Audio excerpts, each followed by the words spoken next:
fotoana mahery lasy zay dia nisy lehilahy iray nantsoina hoe Jesosy avy any Nazareta. Nilaza fa nitsangana tamin'ny maty 3 andro tahorin'ny nahafatesany. Raha nahare izany nefa ity mpianana iray antsoina hoe Tomasy, iray tamin'ireo 12 lahy, dia nilaza fa tsy mino an'izany izy raha tsy mahita. Dia nisy eo taminy Jesosy ary nampiseho azy ny marika nahafantarana azy. Dia hoy izy mantsy an'i Tomasy: satria ianao nahita dia mino, fa izaho milaza aminareo marina dia marina tokoa fa sambatra izay mino nefa tsy mahita. Fa miarabantsika rehetrarehetra izay manaraka an'izao vidéo izao, ary entaniko ianao manaraka an'izany hatramin'ny farany. Sambatra izay mino nefa tsy mahita. Tena olona narani-tsaina ary nahita lavitra izay namorona an'izany, satria rehefa mino nefa tsy mahita ny olona dia marobe ny zavatra tiaraka izany eo amin'ny fiainany. Marobe hoy aho, saingy androany dia zavatra anankitelo ihany no resahantsika ato anatin'ity vidéo ity. Voalohany indrindra, rehefa mino ny olona nefa tsy mahita, na koa hoe mino tsy misy porofo, dia lasa minomino foana. Araka izany dia inoany olona io daholo ny zavatra rehetra izay tantarainao azy, na angano, na tantara, na lainga marivo-toditra, na lainga tsara lahatra, na kalanoro, na Andriamanitra. Rehefa mety zavatra azo tantaraina, ka indrindra moa fa somary misy mistera, dia inony daholo. Faharoa manaraka izany, rehefa mino nefa tsy mahita ny olona, na koa hoe mino tsy misy porofo, dia lasa matahotahotra ny olona, na matahotra mihitsy azy. Lasa manankinakina ny fiainana amin'ny zavatra, tsy mahatoky tena intsony. Mieritreritra fa ohatran'ny misy hery hafa manakana azy, tsy ahatonga anazy amin'ny tanjona iriny.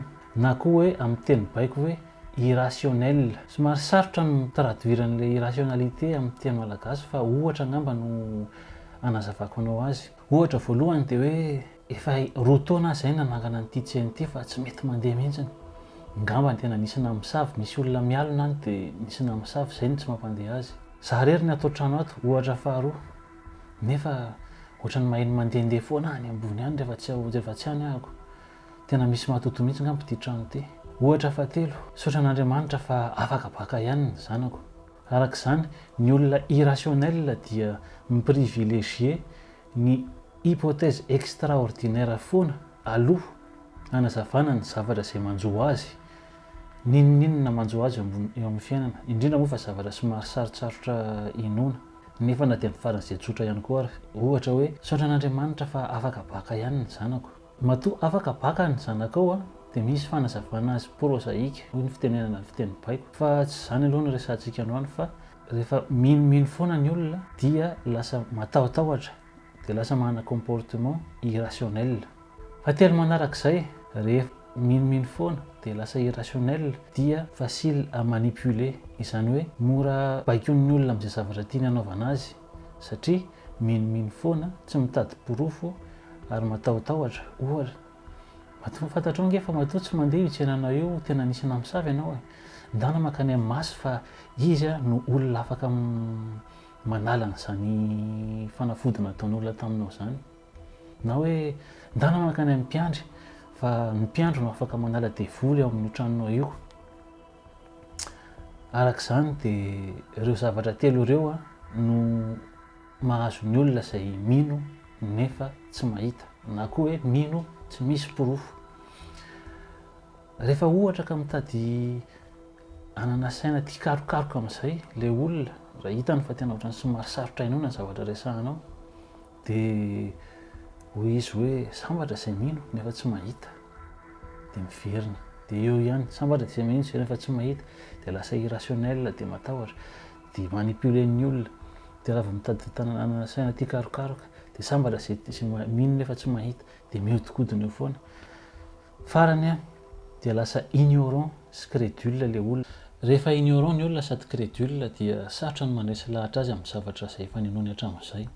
Ohatra hoe mino izy fa misy ny dadabe Noely, ka na dia efa porofo mivaingana marobe ary no arosonao azy eo, dia tsy ekeny intsony izany, satria efa ninony hatramin'izay fa misy ny dadabe Noely. Izay no mahatonga ny olona borné hozy ny fitenena, satria tsy mahalala n'inona mihitsy, tsy mety ampidirana zavatra hafa intsony ny sainy fa izay zavatra inony fa marina ihany sisa. Izay no olana amin'ny crédulité sy ignorance. vokatra ilay atao hoe finoana nefa tsy misy porofo. Dia iza moa no mahazo tombontsoa amin'izany hoe sambatra izay mino nefa tsy mahita? Maro be ihany koa no mahazo tombontsoa amin'izany, fa andian'olom-bitsy no resantsika anio. Voalohany indrindra dia ny mpitondra fivavahana. Ny mpitondra fivavahana satria rehefa tsy mino intsony ny olona amin'ny zavatra lazain'ny fivavahana dia tsy misy olona intsony ho avy any am-piangonana. Ka rehefa tsisy olona tonga intsony any am-piangonana dia very asy pastera, very asy mopera, very asa ny membre ny fiangonana rehetrarehetra, satria tsy andany andro any am-piangonana intsony ny olona raha ohatra ka fantatry ny olona amin'izay fa tsisy ilana ny andehanana any am-piangonana. Mahazo tombontsoa amin'izany ihany koa dia ny goro. Ny goro satria ireny olona kamo hiasa nefa te hanan-karena, dia rehefa fantatry ny olona amin'izay ny lainga tsara lahatra aroson'ity goro dia tsy misy mankany aminy intsony koa. Ny fahatelo sy fahaefatra dia ny dadarabe, ny mpimasy, ny mpanandro. Rehefa fantatry ny olona koa fa tsisy ilana an'izany intsony, satria rehefa rationnel amin'izay ny olona dia tsy hakany amin'ny mpimasy izy na hakany amin'ny dadarabe hijery hoe roviana ny andro tsara anaovana trano, roviana ny andro tsara anaovana fasana, roviana ny andro tsara anaovana mariazy. Rehefa ohatra ka fantatry ny olona amin'izay ny marina dia tsy ho any amin'ireny olona ireny intsony izy. Arak'izany dia manana intérêt foana ireny olona ireny ny nonao nefa tsy misy porofo. Ary rehefa ao anatin'ny fahasambarana ianao mino nefa tsy mahita dia ireny olona ireny no mahazo intérêt be da be. Arak'izany dia mety anontany ianao hoe dia inona ary izany mba zavatra ataonay mba entinay miady amin'izany finoana nefa tsy mahita izany na hoe finoana tsy misy porofo e?